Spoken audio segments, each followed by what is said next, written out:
BPBD Malteng mencatat dampak banjir rob di Seram Utara 84 rumah rusak. BPBD Kabupaten Maluku Tengah mencatat sebanyak 84 unit rumah warga mengalami rusak, baik ringan maupun berat. Rusak akibat terjangan banjir rob yang terjadi di kawasan pesisir Pulau Seram bagian utara beberapa waktu lalu. Rinciannya di Kecamatan Seram Utara, kerusakan meliputi rumah warga sebanyak 44 unit. Talut sepanjang 650 meter, rumah ibadah 1 unit, body fiber atau perahu nelayan sebanyak 18 unit, tempat usaha 2 unit, dan kerusakan dermaga feri sepanjang 10 meter.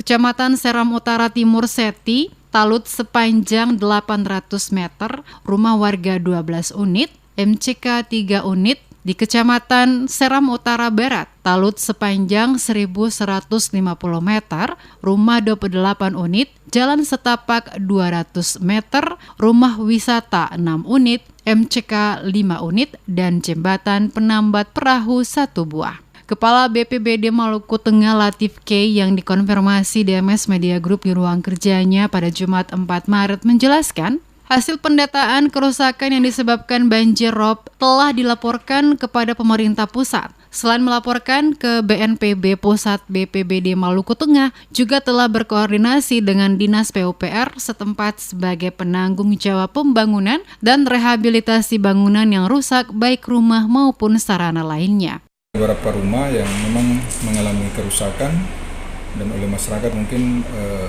trauma, dan karena lokasinya terlalu dekat dan berada di tepi pantai, dan memang itu harus sementara ditinggalkan sehingga itu yang menjadi fokus penanganan dari kami. Saat ini sudah tenang, sudah tidak ada angin, laut pun sudah tenang, dan masyarakat juga sudah kembali ke rumah.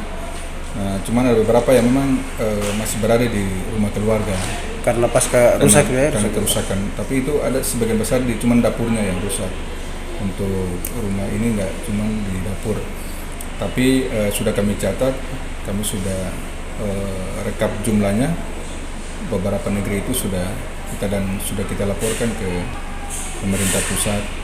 Diketahui cuaca buruk yang memicu gelombang pasang atau banjir rob pertengahan Februari lalu membuat kerusakan parah di sejumlah desa di 4 kecamatan di pesisir Pulau Seram bagian utara Kabupaten Maluku Tengah. Selain merusak rumah, banjir rob juga merusak talut penahan ombak, dermaga dan jembatan penambat perahu. Selain itu, 1 rumah ibadah ikut rusak termasuk jalan setapak. Perahu nelayan juga ikut terseret ombak dan berpindah ke halaman rumah warga. Beruntung, gelombang besar itu tidak menimbulkan korban jiwa, tapi kerusakan rumah dan perabotan rumah warga jadi korban. Saat ini sebagian kepala keluarga yang rumahnya mengalami rusak sementara mengungsi ke rumah kerabat.